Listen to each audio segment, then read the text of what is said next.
All of this week on Lunchtime Live, we've been talking about infertility.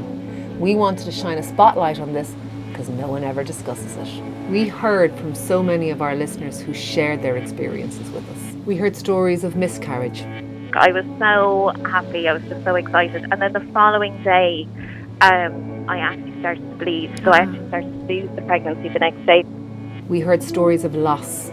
Because it was so early, you don't tell people before 3 months.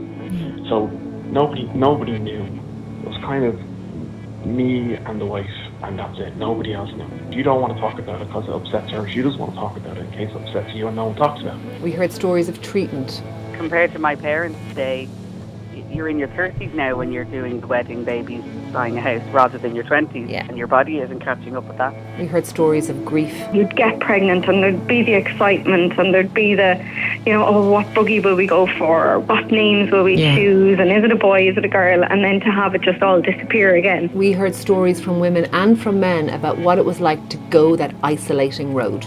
That's how you meet friends, is, through having kids. Very difficult for a married couple who don't have children to go out and make other friends and meet new friends. So I find that, like in society, there still is a stigma around it.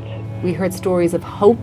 At my age, I should have been between 8 and 13. I don't know if that's million or trillion eggs or whatever, but I was 0.8. That was February, and by August, I was pregnant. And we heard stories of joy. And I forgot to mention I was 43 as well. So 43, one tube.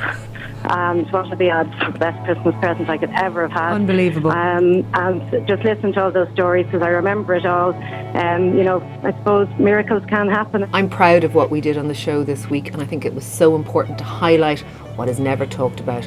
We're going to be doing more of this. Thank you for sharing.